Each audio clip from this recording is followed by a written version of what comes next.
देखिए यहाँ पे फोटोडायोड हमने पढ़ा था पहले। A photodiode is a PN junction fabricated from a photosensitive semiconductor, ऐसा सेमीकंडक्टर जो फोटोसेंसिटिव हो and provided with a transparent window, उसमें ट्रांसपेरेंट विंडो होनी चाहिए, so as to allow light to fall on its junction. तो photodiode में ऐसा होता है कि ट्रांसपेरेंट मटेरियल का बना हुआ होता है। इसका एक दो एग्जांपल भी मैंने दिया था, तो उन्हीं मटेरियल्स का ही केवल इस्तेमाल करते हैं।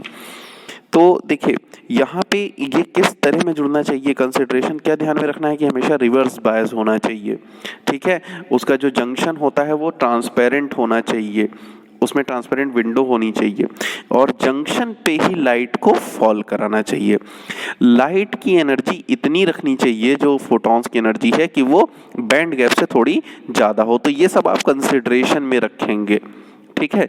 फिर उसके बाद आप वर्किंग लिखेंगे कि हमने लाइट फॉल कराया तो यहाँ पे कैसे वो इलेक्ट्रॉन होल पेयर्स बनते हैं और फिर वो ईएमएफ सेटअप करते हैं, और ईएमएफ जो सेटअप होता है वही हमें यहाँ पे मिलता है ना, सिग्नल के फॉर्म में या करंट के फॉर्म में। और इंटेंसिटी बढ़ाने पे कैसे वो लाइट की इंटेंसिटी बढ़ाने पे करंट की वैल्यू बदलती है, ठीक है ना। तो ये सारी चीज़ें आप पॉइंट वाइज लिखेंगे आंसर।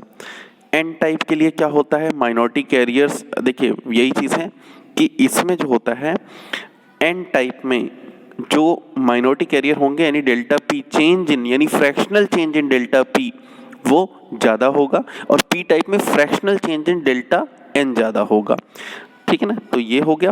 उसमें एक और चीज़ था कि जब कोई भी लाइट फॉल नहीं करती है तब भी उसमें एक छोटी करंट बह रही होती है, किसके कारण, यही माइनॉरिटी चार्ज कैरियर के कारण। उस करंट को क्या कहते हैं, डार्क करंट कहते हैं, ठीक है। जब एच न्यू लाइट फॉल करती है तो रिवर्स करंट फ्लो होती है, क्यों, क्योंकि रिवर्स बायस में कनेक्टेड है, और उसी को फोटो करंट कहते हैं। और ये होता है इसका वीआई कैरेक्टरिस्टिक, जो हमने देखा था कि रिवर्स बायसिंग वोल्टेज लगा रहे हैं और करंट अलग अलग जाके सैचुरेट हो जाती है। अब देखो अलग अलग इंटेंसिटी पे करंट की वैल्यू अलग, क्यों, क्योंकि नंबर ऑफ फोटॉन्स चेंज हो जाएंगे, यानी नंबर ऑफ जो माइनॉरिटी कैरियर्स हैं जो ज़्यादा मात्रा में निकल रहे हैं उनकी संख्या बढ़ जाएगी, तो करंट की जो सैचुरेशन लेवल है वो बढ़ता जाएगा।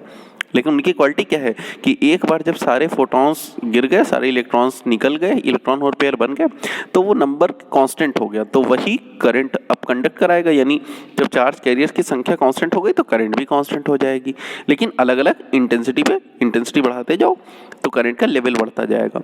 लेकिन निकालने के लिए इलेक्ट्रॉन होल पेयर बने इसके लिए एक मिनिमम एनर्जी चाहिए, और वही कौन सी एनर्जी है, H new which is greater than easy, ठीक है। तो उससे कम की एनर्जी में इलेक्ट्रॉन होल पेयर बनेगा ही नहीं, ठीक है। तो ये था हमारा फोटोडायोड का, ये सारी चीज़ें आप उसी फॉर्मेट में आंसर देंगे। नेक्स्ट क्वेश्चन देखते हैं।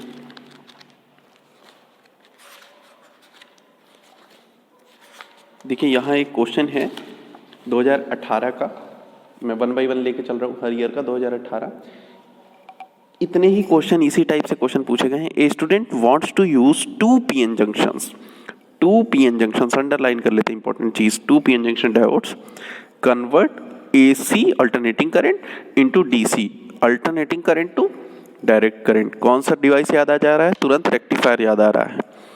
Draw the labelled circuit diagram she would use and explain how it works, यानी एक डायग्राम बनाना है और वर्किंग। तो अब याद दिला दूं आपको, ये और कुछ नहीं है, ये हमारा फुल वेव रेक्टिफायर है। तो अगर आपको याद दिलाऊं कि कैसा इसका फिगर बनता था, एक जल्दी से हम फिगर ड्रॉ कर लेते हैं। देखिए रेक्टिफायर बनाना है तो सबसे पहले हमें वोल्टेज लेवल उसका कुछ चेंज करना पड़ेगा अपने सिग्नल का, यानी एक ट्रांसफार्मर लगाना पड़ेगा, ठीक है ना। ऐसे ये ट्रांसफार्मर का सिंबल हो गया, कपलिंग हो गई ना, ठीक है। अब इसके बाद 2 डायोड यूज करना है। 2 डायोड के लिए मैंने आपको बताया था कि हम लोग डायोड्स को ऐसे कनेक्ट करते हैं कि एक बार में एक डायोड काम करता है। इसको कहते हैं centre tap full wave rectifier. क्यों सेंटर टैप कहते हैं, क्योंकि ट्रांसफार्मर में आधे नंबर ऑफ टर्न्स हम यूज करते हैं एक डायोड के लिए, आधे नंबर दूसरे डायोड के लिए,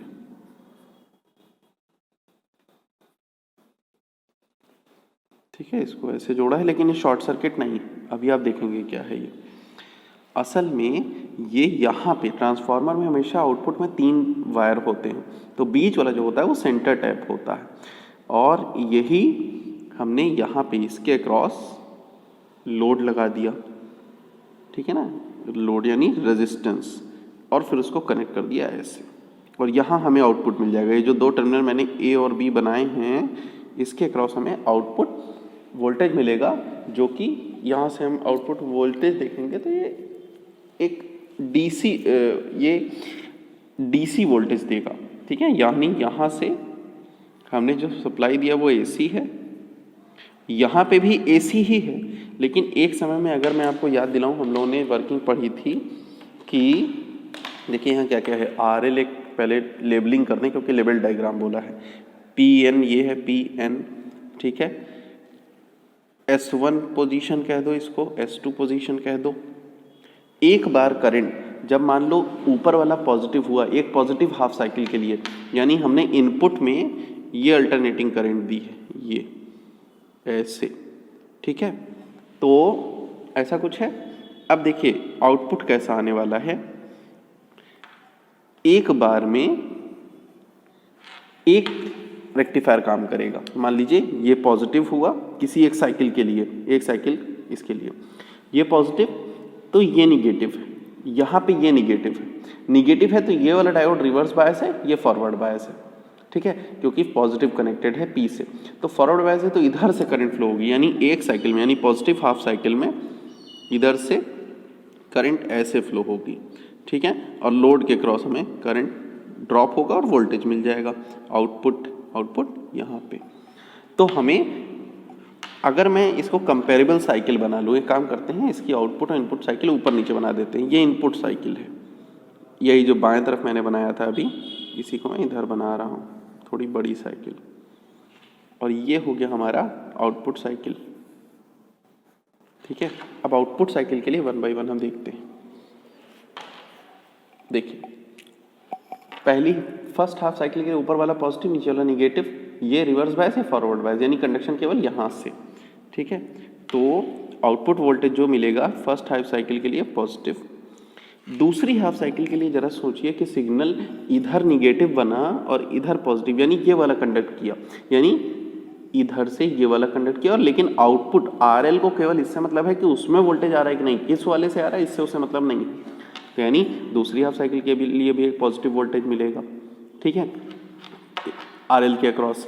फिर तीसरी हाफ साइकिल के लिए भी, ये इस वाले के लिए मान लीजिए इसको कह ले 1, इसको 2, इसको 3, इसको 4, इसको 5, तो ये 1 के लिए है, ये 2 के लिए है, 3 के लिए भी पॉजिटिव है ना, फिर 4 के लिए भी पॉजिटिव, ऊपर वाला फिर से चेंज होगा, फिर 5 के लिए भी पॉजिटिव, और इस तरह से हमको एक डायरेक्ट करंट मिलेगी, क्योंकि इसका एक भी बार वोल्टेज लेवल इसका निगेटिव नहीं जा रहा है ना, वोल्टेज लेवल हमेशा पॉजिटिव बना हुआ है, इसलिए ये एक डीसी है।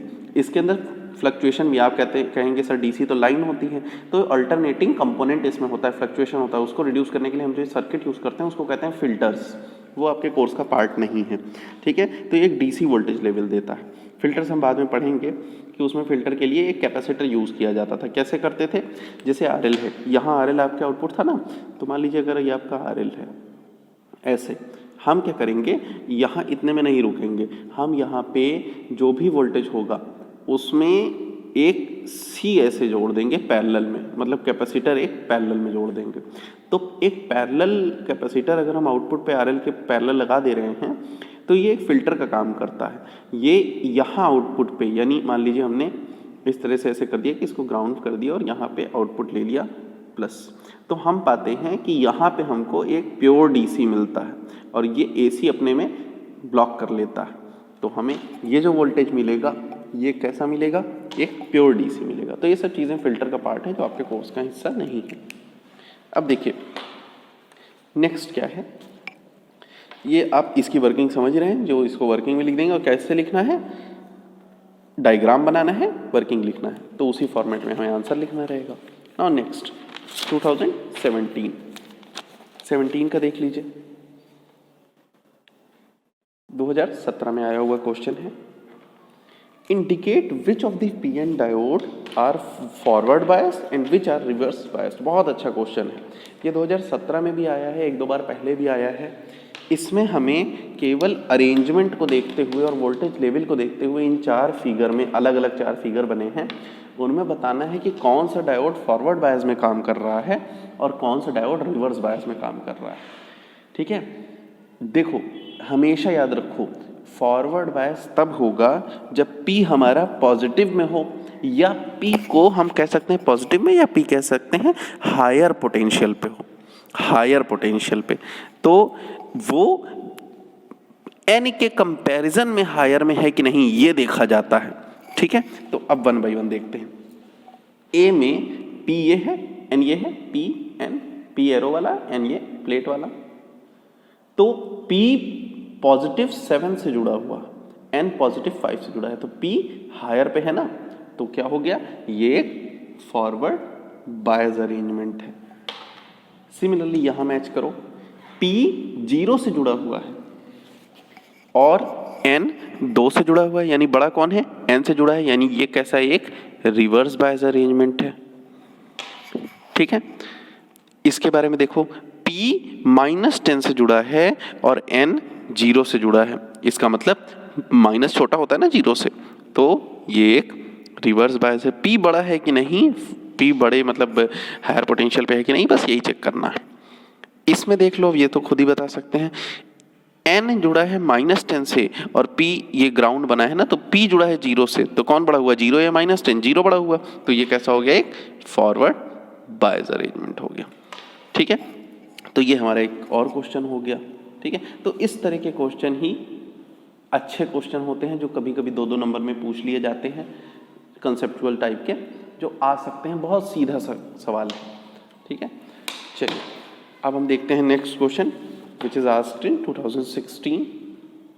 Explain with the help of a circuit diagram the working of PN diode as a half wave rectifier.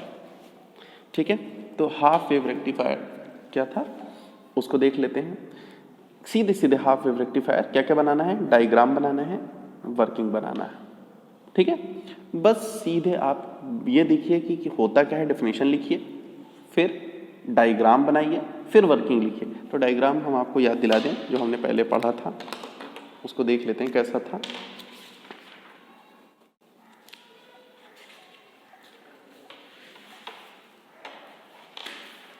एक सिंगल डायोड यूज होता था ना,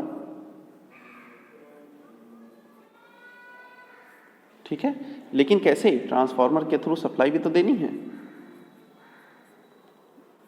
इनपुट कुछ स्टेप डाउन या स्टेप अप करने की जरूरत अगर पड़ती है तो।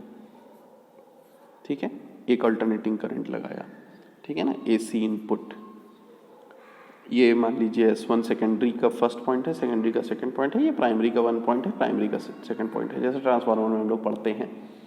अब देखिए यहाँ पे किसी भी समय अगर इस तरह जुड़ा है, अभी ऐसे जोड़ दो और हमें आउटपुट चाहिए, तो आउटपुट लोड के क्रॉस ये RL लगा दिया, तो लोड के क्रॉस हमारा जो वोल्टेज आएगा दैट इज आउटपुट वोल्टेज। ठीक है, अब देखिए सिंपल है, जब पॉजिटिव हाफ साइकिल होगा, यानी जब पहली साइकिल में जब ये प्लस होगा ये माइनस होगा पहली साइकिल, तब हमारा जो अभी इनपुट सिग्नल है वो हम इधर बना दें, आउटपुट सिग्नल हम इधर बना दें। ये हमारा इनपुट ये, ठीक है। आउटपुट कैसे होगा, पॉजिटिव हाफ, पहली हाफ साइकिल के लिए फर्स्ट है, सेकंड है, थर्ड है। पहली हाफ साइकिल के लिए ये पॉइंट पॉजिटिव, ये टर्मिनल निगेटिव, तो ये फॉरवर्ड बायस हो गया, तो आउटपुट पे वोल्टेज आएगा, यानी आउटपुट एक वोल्टेज देगा पल्स। सेकंड हाफ साइकिल ये बन जाएगा हमारा निगेटिव, ये बन जाएगा हमारा पॉजिटिव, नहीं देगा, ये रिवर्स बायस हो गया ना, यानी आउटपुट पे 0, यानी यहाँ कुछ भी खाली रह जाएगा उतने साइकिल के लिए, यहाँ से यहाँ तक के लिए खाली। अब इसके बाद third cycle, this will be positive again and this will be negative again, third cycle, and this become again positive. तो यानी एक साइकिल का गैप आ गया, इसीलिए इसको हाफ वेव रेक्टिफायर कहते हैं ना, हाफ ही वेव इसकी कन्वर्ट होती है अल्टरनेटिंग से डायरेक्ट में। ठीक है, so this is our output and this is our input for half wave rectifier. ठीक है ना, कौन सी बात हो रही है, हाफ वेव की बात हो रही है। तो ये हो गया 2016 तक के कुछ क्वेश्चंस, कुछ एक आप अपनी तरफ से भी ट्राई करिए। ठीक है। एक जो सबसे इम्पॉर्टेंट रिवीजन मैं चाह रहा था कराना, क्योंकि इस साल के लिए मुझे लग रहा है कि शायद इम्पॉर्टेंट है, that is LED, light emitting diode. तो लेट्स सी क्या था लाइट एमिटिंग डायोड। देखिए लाइट एमिटिंग डायोड क्या होता है, हम एक बार रिवीजन करते हैं। It is a heavily doped, देखिए आपको याद क्या रखना है, आपको लैंग्वेज में इंपॉर्टेंट टर्म्स को, फिजिकल टर्म्स को याद रखना और उसको लिखना जरूर है। For light emitting diode it should be highly doped, पहला चीज। Second, it is connected eight forward biased, यानी दूसरा आपको सेंटेंस ये भी लिखना है, पॉइंट वाइज चाहे लिखिए। PN junction diode which is spontaneously converts, कैसे कन्वर्ट करता है, तुरंत, spontaneous, biasing electrical energy into optical energy. Words समझिए, इलेक्ट्रिकल एनर्जी को ऑप्टिकल एनर्जी में कन्वर्ट करता है। आप इसको पॉइंट वाइज बना लीजिए, जैसे इंफ्रारेड बना देगा, विजिबल लाइट बना देगा। कैसे मिलेगी हमको, हम कहते हैं आप एक काम करो, एक सोर्स बनाओ जो हमको इंफ्रारेड दे। आप कहोगे सर लाइट है, कैसे बनाते, हम लाइट में तो सारा होता है। तो हम कहेंगे आप लाइट एमिटिंग डायोड लीजिए, उसको इतना ही सिग्नल दीजिए कि वो एक निश्चित फ्रीक्वेंसी की लाइट एमिट करे, तो वो अपने आप ही एक निश्चित फ्रीक्वेंसी का टॉर्च बन जाएगा या फिर LED बन जाएगा। जैसे आप देखते हैं ना कि आप लोग इंफ्रारेड यूज़ करते हैं, है ना, कभी अगर किसी टॉय में होता है इंफ्रारेड, या फिर मोबाइल फ़ोन्स में, या फिर टीवी के रिमोट में, है ना, तो वो कैसे आ रहा है, LED लगा है ना, वो पर्टिकुलर फ्रीक्वेंसी का सिग्नल दे रहा है। जैसे यहाँ देखिए फॉरवर्ड करंट, देखिए यहाँ करते क्या है, देखिए पहली चीज़ तो यूज़ कौन कौन सा करते हैं, बहुत इंपॉर्टेंट है, नाम याद रखना, कई बार पूछ लेता है। गैलियम आर्सेनाइड या इंडियम फॉस्फाइड सबसे ज़्यादा पॉपुलर है। कैसा होना चाहिए, ट्रांसलूसेंट होना चाहिए, कि जब डायोड के पे वोल्टेज लगाने पे जब उसके अंदर से लाइट निकल रही हो तो निकलने की भी तो जगह होनी चाहिए, तो उसमें विंडो टाइप का पोर्शन ज़्यादा से ज़्यादा खाली होता है, जिसमें से LED में से लाइट बाहर आती है, लाइट सिग्नल। और वही हमको देखिए करते क्या है, इसी को ऐसे बल्ब नुमा शेप में भर देते हैं। आप सोच रहे होंगे ना कि LED तो ऐसा नहीं दिखता, देखिए अब दिखेगा ऐसा, ठीक है, ऐसे बल्ब नुमा शेप में भर देते हैं, तो वही हमारा LED होता। तो इसमें होता क्या है कि सबसे पहले ये एक मेटालिक सरफेस है, दो N और P के बीच में ये जो जंक्शन है ये बहुत ही कम है। एक और चीज़ याद रखिए कि इसमें डोपिंग हैवी होनी है, यानी माइनॉरिटी कैरियर्स, यहाँ कैरियर्स की संख्या ज़्यादा है, मेजॉरिटी कैरियर्स सॉरी ज़्यादा है। अब जैसे ही हम फॉरवर्ड करंट को इंक्रीज करते हैं, ठीक है, वैसे ही यहाँ पे ज़्यादा से ज़्यादा इलेक्ट्रॉन होल पेयर कंबाइन होते हैं, और वो क्या बनाते हैं, फोटॉन्स बनाते हैं, क्योंकि एनर्जी के फॉर्म में कन्वर्ट होंगे ना इलेक्ट्रॉन होल आपस में कंबाइन होकर, वही एनर्जी फोटॉन्स के फॉर्म में बाहर निकलती है, और वही हमको लाइट में दिखती है, अपने मैक्सिमा तक पहुंचती है, मैक्सिमम इंटेंसिटी तक, ठीक है। अब देखिए रिकॉम्बिनेशन किसका हो रहा है, मेजॉरिटी का, ये याद रखिए, किसके साथ, माइनॉरिटी के साथ। Recombination of majority happens with minority on both side, ये सब लाइंस लिखना बहुत ज़रूरी है। किस फ्रीक्वेंसी की निकलेगी कैसे डिसाइड होगा, कितने फ्रीक्वेंसी का फॉरवर्ड वोल्टेज लगा था, इसके अकॉर्डिंग उसकी फ्रीक्वेंसी डिसाइड होगी कि लाइट किस फ्रीक्वेंसी की निकलेगी। अगर ज़्यादा एनर्जी की निकल रही है तो यानी उसका वेवलेंथ कम होगा, यानी वायलेट होगा, आगे वायलेट का। अगर कम एनर्जी का है यानी वेवलेंथ ज़्यादा होगा, यानी इंफ्रारेड या रेड रीजन की हो सकती है वो, ठीक है। तो ये हमारा लाइट एमिटिंग डायोड था, ये इसकी कैरेक्टरिस्टिक है, आपको मैंने पहले भी बना के दिखाया था, ठीक है। अलग अलग वोल्टेज बढ़ाते जाइए, अलग अलग एनर्जी बढ़ेगी, और एनर्जी बढ़ेगी तो लाइट वॉयलेट की तरफ कन्वर्ज करेगी कि वॉयलेट वाली करंट दे, लेकिन करंट का लेवल कांस्टेंट है, एक निश्चित करंट, यानी number of photons will be same, it depends upon the intensity, ठीक है, मतलब intensity will depend upon the number of photons अपने केस में, क्योंकि फोटॉन्स निकलते हैं ना। तो नेक्स्ट इंपॉर्टेंट जो टॉपिक है that is solar cell. Solar cell भी देख ही लेते हैं क्या है। ये junction diode which convert solar energy into electrical energy कैसे जुड़ता है। फोटोवोल्टेइक इफेक्ट याद रखिए, generation of voltage due to bombardment of light photons. Construction मैंने आपको बताया था कि इसमें ये जो बटन लाइक वो होते हैं इलेक्ट्रोड होते हैं, नीचे वाला एक बेस जो रहता है वो पूरा इलेक्ट्रोड रहता है, उसको बैक कॉन्टैक्ट कहते हैं, इसको फ्रंट कॉन्टैक्ट कहते हैं। P और N में क्या रेशियो रहता है डोपिंग का कि P अगर मान लीजिए इस तरह का कोई है कि P सिलिकॉन का थिकनेस कितना है 300 माइक्रोमीटर और N की थिकनेस कितनी 0.3 माइक्रोमीटर, यानी N बहुत पतली है। इसको मेटलाइज्ड फिंगर इलेक्ट्रोड या बटन इलेक्ट्रोड कह सकते हैं और बाकी पूरा सरफेस खाली है। क्यों? सूर्य से रोशनी गिरेगी और वो इलेक्ट्रॉन होल्ड पेयर पैदा करेगी जिनके कारण क्या होने वाला है, देखिए वन बाय वन समझते हैं। इसमें 3 वर्किंग होती है। पहला generation, electron hold pair generate होते हैं कैसे, excitation of electrons from conduction band near the junction, ठीक है। उसके बाद वो दोनों इलेक्ट्रॉन होल पेयर बन तो गए लाइट के गिरने से, अब वो एक दूसरे से अलग होंगे। तो electron swept to N side, देखिए electron swept to N side, hole swept to P side, ये याद रखिएगा। Collection, electrons reaching N side will be collected by front contact, N side में फ्रंट कॉन्टैक्ट बनाया ना हमने, and holes reaching P side will be collected by back contact. So this will give rise to photo voltage across the junction.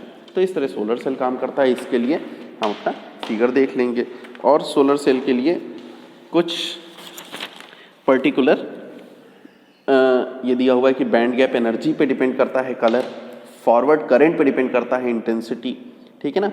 और सबसे important question जो मैंने आपसे उस दिन भी जिस दिन पढ़ाया था उस दिन कहा था कि विजिबल स्पेक्ट्रम के लिए एनर्जी रेंज कितनी होनी चाहिए, 3 electron volt to 1.8 electron volt. So, for a semiconductor to emit visible light, the minimum band gap energy must be 1.8 electron volt. इसको कंठस्थ कर लीजिए, याद कर लीजिए, 1.8 इलेक्ट्रॉन वोल्ट चाहिए ही, ठीक है।